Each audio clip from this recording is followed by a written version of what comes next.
Bonjour les mordus de hockey, on vous souhaite la bienvenue sur notre chaîne Mordus de sport.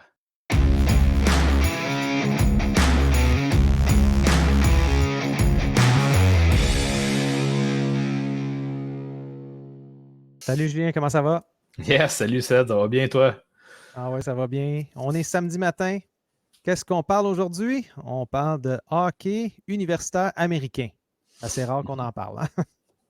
Ouais, ben là, je pense qu'on a quelques joueurs intéressants là, dans l'entourage du Canadien ou disponibles au prochain repêchage là, qui sont tous présents dans ces équipes-là. Ouais.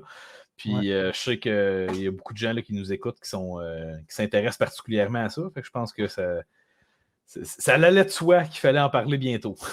Ouais. Puis surtout que là, c'est un moment parfait pour s'en parler parce que quand on parle de NCAA pour le Canadien, on pense à qui? On pense à Lane Hudson. Hein? Mhm. On pense à Luke Tuck aussi, mais le principal, je pense, c'est pas mal Lane Ouais. Hudson. Je pense que la majorité des gens, ils pensent pas à Luke Tuck, par Non, non, exemple. ah maudit. Je l'aime bien, moi, mais ouais, effectivement, Ouais, il moi commence aussi, à je se faire un peu l'apprécie, mais vieux. quand même. Ouais, c'est ça. Lane Hudson, là, il est partout dans les médias ces temps-ci. Pourquoi? Ben, parce que ça a été le joueur de la semaine précédente. Mhm. Ben, de cette semaine, si on veut, là, la façon que c'est coupé, peu importe. Donc, ça a été un des joueurs de la semaine. On parle déjà de lui comme un candidat au Hobie Baker.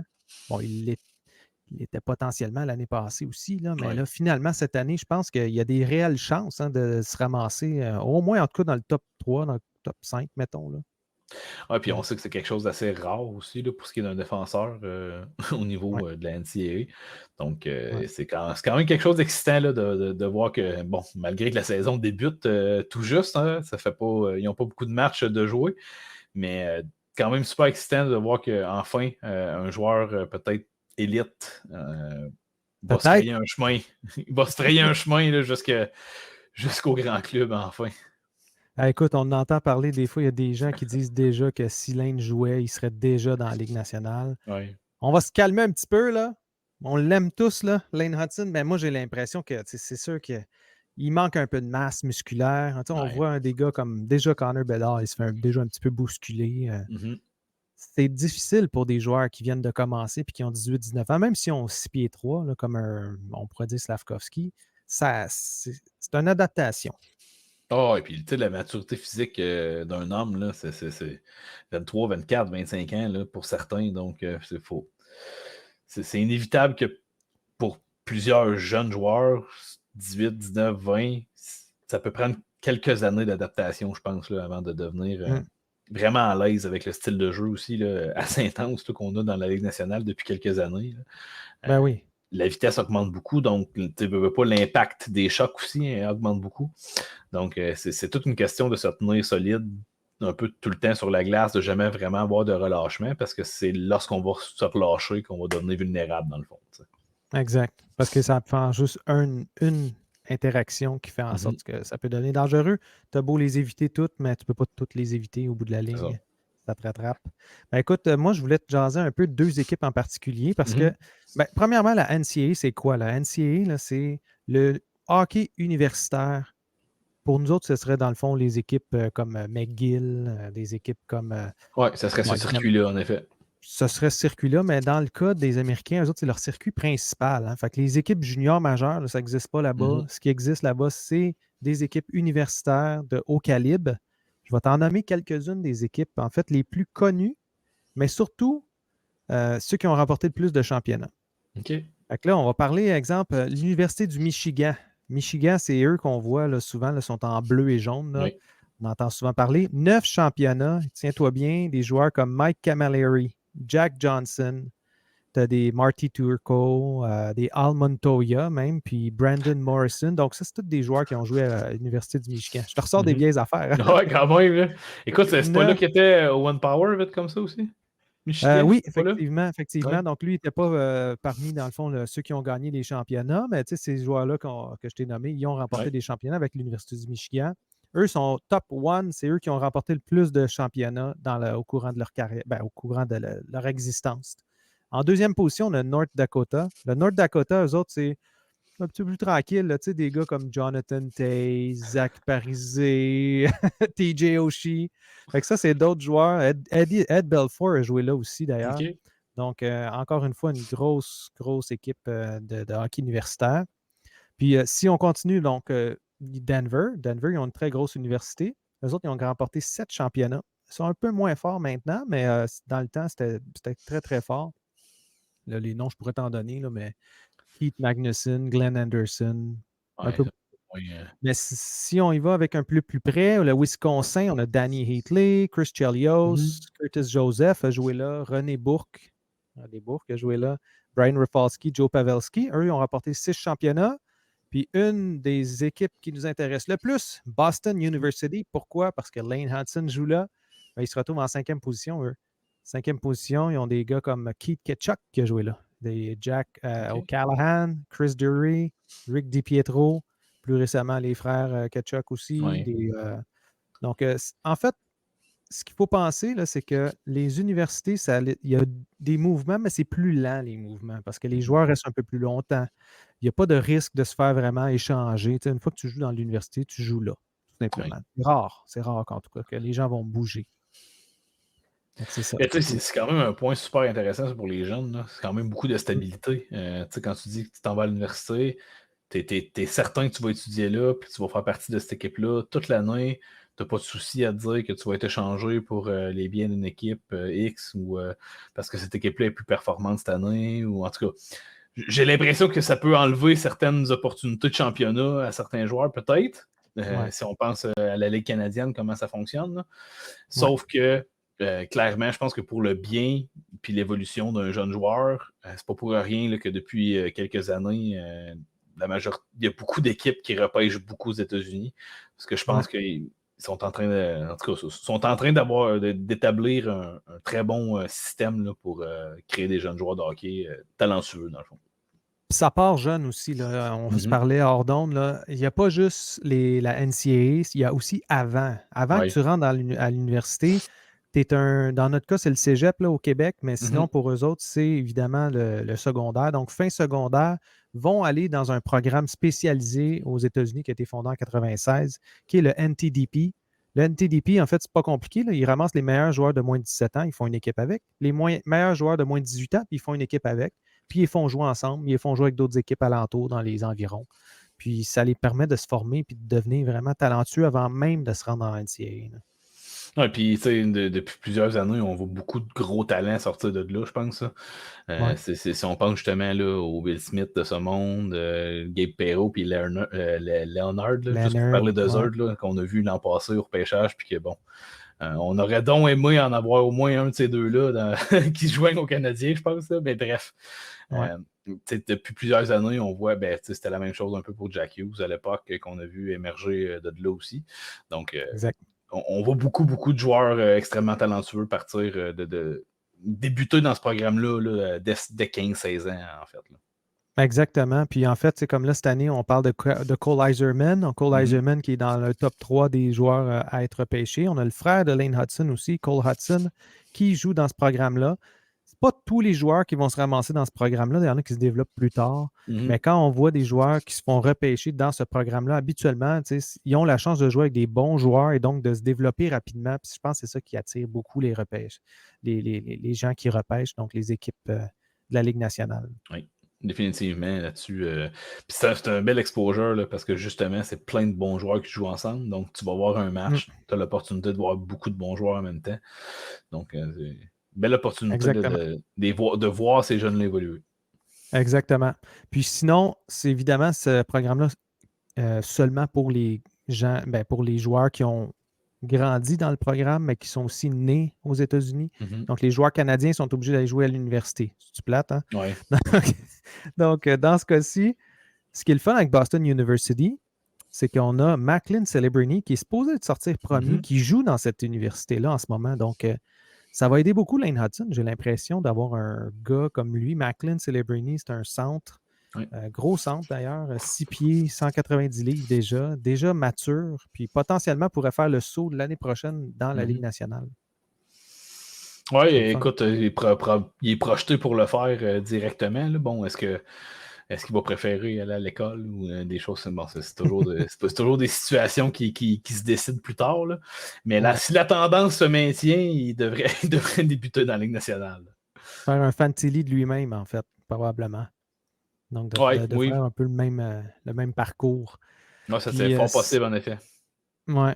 Puis là, dans le dernier repêchage, on avait un joueur, moi en tout cas, que j'avais spoté, là, Tom Wielander. Tom Mhm. Wielander, qui a été repêché par Vancouver. Ouais, Puis Vancouver. ils l'ont repêché au 11e choix. Écoute, j'aurais pas aimé ça avoir. J'aurais aimé ça avoir ce joueur-là. Tu sais, évidemment, on est content avec notre gars qu'on est allé chercher, mais Tom Wielander est en train de se développer rapidement. Puis on voit déjà de la maturité dans son jeu. Il vient supporter Hudson à un niveau, Mhm. tu sais, on pourrait dire two-way, là, un two-way Ouais. défenseur. Là. Puis non, il est très, très, très bon là, en ce moment. Moi, il m'impressionne beaucoup. Fait que, tu sais, Mais il y si en a, on a des joueurs. il y a quand même beaucoup Vas-y. de monde qui disait que c'était pas loin d'être le défenseur le plus stable, si je peux dire ça comme ça, de son repêchage. Ouais. Donc, même si c'est pas le premier qui est sorti, je pense, hein, mais tu sais, Non. clairement, c'était un des favoris là, pour de beaucoup de recruteurs, justement, pour ce qui est de son two-way game là, dans Ouais, les deux sens de exact. patinoire. Là. C'est un Suédois en plus. Ça m'a quand même Mm. étonné, par contre, qu'il soit repêché après Simachev. Moi, je le voyais Ouais. avant. Je savais on savait tous que Rainbacker, il y avait des chances d'être repêché très tôt dans le Oui. repêchage. On n'osait pas y penser avec le Canadien, mais finalement, il est sorti avec le Canadien. Mais ça, c'était comme un des gars qui était parlé beaucoup comme étant le deuxième défenseur Ouais. qui sortirait potentiellement. Si on tenait à Simachev. avoir un défenseur, là, Ouais, ça tombait souvent à Wallander. ouais, exactement. Puis sinon, ben, plus proche de nous, Luke Tuck. Luke Tuck qui joue en ce moment avec BU. Tout un joueur. En tout cas, moi, je Mhm. l'aime beaucoup. Là. Un gros power forward. Oui, Donc, gabarit imposant, la famille Toc, quand même. Là. Juste à ouais, penser à Alex, là, son grand frère qui est avec Buffalo. Donc, ouais. c'est un beau prototype de joueur là, pour, écoute, peut-être pairer à merveille avec Kafei Suzuki un jour, qui sait. Mais bon, On ne sait jamais. ça va prendre quelques années encore avant de le savoir. Ah Là. oui, oui. Non, on ne sait jamais. Tu sais, même son frère, là, Alex Tuck, ça a été Mhm. long avant qu'il se développe. Beaucoup de Donc, blessures dans son cas aussi, ça. Là. ouais, ouais, effectivement, tu as raison. Mais tu sais, Luke Tuck, je ne dis pas qu'il a plus de talent, mais tu sais, c'est un gars qui a le potentiel. Là, tu sais, on ne sait jamais, il pourrait faire 2-3 ans dans la Ligue américaine, Mhm. puis sortir d'un coup, puis se ramasser dans la Ligue nationale, troisième ligne, coupe de Ouais. blessures, let's go, se ramasse sa première ligne. On ne sait jamais. Ouais, parce que c'est des gros bonhommes, tu sais, puis il faut pas. C'est ça, là, ça arrive quand même régulièrement que ces gros bonhommes-là, le développement arrive un petit peu plus tard. Là, veux pas. Oui, exactement. Puis ce qu'on va regarder, c'est quoi dans la NCAA là, en ce moment? Ça va être. Bon, évidemment, on regarde un peu les grosses équipes. Là. Nous, ce qu'on va se concentrer cette année, en tout cas, ça va être évidemment de regarder la division de l'Est, donc la Hockey East Division. Pourquoi? Ben, parce qu'il y a évidemment Lane Hudson avec Boston Mhm. University. Mais il y a une autre équipe. Hein? Julien, Une autre est-ce que équipe tu de peux nous Boston. en glisser un petit mot? Ben oui. Une autre équipe de Boston. Boston College, qui fait partie aussi de la même division. Puis, tu sais, à Boston College, on a encore un joueur qui nous interpelle beaucoup chez le Canadien, que je pense Ouais. qu'il a séduit beaucoup de joueurs depuis, beaucoup de partisans Ouais. depuis son repêchage, qui est Jacob Fowler, le gardien de but. Donc, quand même intéressant de le voir évoluer avec une équipe bien, écoute, bien nantie. Là. Ben, je sais C'est pas, hein? justement la grosse ligne du NTDP. J'ai les bonnes NTDP, lettres. ouais. J'ai les Ouais, bonnes c'est lettres. bon. On parle de Ryan Leonard, Will Smith, puis Gabe Perreault qui sont là dans cette équipe-là. Fait que c'est quand même, c'est ça, c'est quand même un bon, un bon power Ouais. punchline là, pour commencer tout ça. Puis vous avez aussi Cotter Gauthier qui est un gros espoir là, pour, en tout cas, les Flyers. Là. Mm. Daniel Brière, je pense qu'il compte beaucoup sur le développement de Cotter Gauthier des prochaines années c'est ça, pour avoir une équipe, Ben, là, un début de reconstruction intéressant, si on peut dire ça comme ça, là, au niveau de Philadelphie. ça va être quelque chose là-bas. Ça va être tout un défi, comme on dit, Vraiment. avec une équipe à reconstruire de A à Z. Bon, quelques joueurs qui restent là, avec Philadelphie, mais n'empêche qu'un Cotter Gauthier, un Mishkov, ça devrait les aider pas mal. Ouais, ben Mais on ils jouent voit, au moins. pour faire une parenthèse, on voit ils ont gardé les joueurs importants au niveau de la culture. Là. C'est Sean Couturier qui est là, qui est Mm. le vétéran de cette équipe-là. Ils se sont débarrassés quand même rapidement de Provorov, des joueurs qui faisaient partie de leur identité, dans le fond. Là. Fait Ouais. que, on passe à une nouvelle identité de leur côté. Là. Ouais, mais eux autres, c'est un complet reconstruction. Je pense Mhm. qu'ils visent vraiment la cave cette année. Peut-être aller chercher un gars comme Celebrini, un gars comme même comme Iserman. Je pense que Ah ouais. s'ils se ramassent avec Iserman, là, c'est pas rien. Là. Ils vont avoir les deux meilleurs snipers Oui, vraiment. des deux QV Puis, qui tu sais, viennent de ça. oubliez pas que les Flyers, là, ils ont, là, c'est une équipe que j'aime suivre quand même là, par l'entremise d'un ami. Là. Mais tu sais, OK. un de leurs derniers grands choix de repêchage, c'est Nolan Patrick, là, qui a été tout un flop. Là, tu sais. Ils ont eu une Ouais. chance d'avoir Nolan Patrick à cause voyons, de la loterie. Puis, Oui. écoute, finalement, là, La il serait chance ou mort. la malchance. Oui, c'est ça, la malchance, parce que c'était comme un no-brainer, fallait que tu le prennes, mais c'est un gars qui, écoute, il a jamais toujours été blessé, puis il a jamais pu rien faire de décent au niveau de la Ligue nationale, malheureusement. Fait Ouais. C'est ça qui est plate des fois. Hein. Il va y avoir quelqu'un qui est vraiment numéro un, puis quand tu te Mhm, mets à regarder un petit peu plus en profondeur, peut-être qu'il y aurait eu d'autres choix intéressants. mhm. Et on peut penser à Shane Wright, qui n'a finalement pas été Ouais, choisi numéro un, mais qui était numéro un pendant des années et des années. Là. ouais, définitivement. Mais, Puis regardez, là, cette année, on ne sait même pas s'il va jouer ben, dans la Ligue nationale non plus. Fait ouais, dans le grand club. c'est ça. En tout cas, il y en a un qui fait des flamèches déjà. Hein? Oui, Connor Bedard. Donc, vous allez le voir ce soir, hein, j'imagine. Ceux qui oui. peuvent écouter la game, c'est à quelle heure ce soir? C'est à 7 heures, hein, si je ne me trompe pas, encore une fois. Ben, C'est le écoute, j'ai temps. pas vérifié, mais pas mal de temps, 19h05, là, Moi, c'est assez rare. officiellement. Hein. Là. C'est Les assez rare samedis que ça soirs, c'est bouge. rare, c'est plus tard que ça, ouais. Ouais, en tout cas, ça va être tout un match. Puis je pense que c'est là qu'on va voir de quel bois se chauffent nos défenseurs qui ont pris un peu de la graine, dans le sens Mhm. que Jacky, déjà, il est réveillé. Goulet, il joue très bien. Ouais. Donc, très rapide, très bien. Mhm. Là, je ne sais pas qui va jouer autre, mais comme disait Frank hier dans l'émission, ça pompe un peu l'huile là, pour les anciens. Là. Ouais, les vétérans, ils ont beaucoup de temps de jeu. Là, en tout cas, Mm. je pense qu'à domicile, on va être en mesure de moins surutiliser ces gars-là.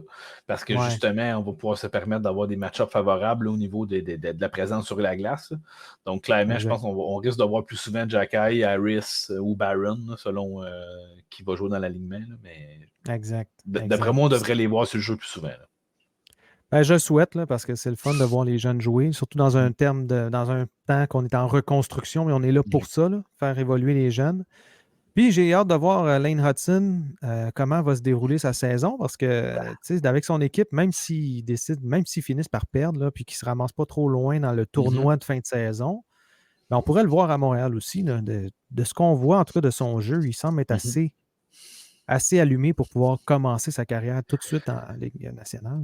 Je pense que c'est bon, en anglais, on dit une bold prediction, là, Ouais. parce que c'est un peu une long shot, là, mais je pense que je pense que c'est une qu'on peut se dire qui est très probable, là, je pense, cette année. Surtout si il évolue puis il devient le Obi Baker de cette année dans la NCAA. Là. Ouais. Je serais vraiment pas surpris qu'on le voit jouer quelques matchs là, directement pour brûler une année de contrat, en guillemets, aussi, là, s'il est en mesure de le Mm. faire. Avoir son autonomie plus vite. On vous en a déjà glissé un petit mot de ça dans des épisodes précédents. Donc, c'était un pattern qui est fait souvent par les Américains. Donc, soyez pas surpris, là, on arrive à voir Lane Hudson jouer quelques matchs en fin de saison avec les Canadiens. Ouais. J'aimerais ça. Si ça continue comme ça, puis bon, en tout cas, de ce que j'ai vu du dossier Mailloux jusqu'à maintenant, j'ai l'impression que c'est de plus en plus quelque chose de possible, là, surtout s'il y a une grosse saison. Ah, ben ça serait excellent. Écoute, à la Mhm. Sean Farrell ou à la Cole Caulfield, là, venir voir un peu, avoir un petit Ouais. aperçu de ce qu'il est capable de faire, là, ça ferait bien mon bonheur. Puis, Ça le pourrait, bonheur à... Ça pourrait devenir un bombe là, dans une saison où on finit 27-28e au pire aussi. Là, Exact. dans le pire des cas, ça pourrait faire Ben un oui. beau bombe. Je suis bien d'accord. Donc là-dessus, on va se laisser pour notre épisode Mhm. d'aujourd'hui. Demain, on va se parler de. Oui, les pouces certains. Ça, c'est sûr. Certain. Bah, c'est rendu mon Les pouces. trademark, là, oui. Oh, oui, les pouces, les pouces. Je suis bien d'accord. Ça, suivez-nous. Puis écoutez, demain, on parle du Rocket. On parle du Rocket. Pourquoi? Parce que la pré-saison se termine. Là. C'est le temps de Mhm. commencer à jouer des vrais matchs. Puis on a un peu plus une idée là, de la vraie équipe. Fait qu'on va se parler de ça. Yes! Merci beaucoup, Julien. Ben oui, merci Merci à à tout toi, le Seb. monde. À la Merci, prochaine. merci tout le monde. Bye bye. Salut.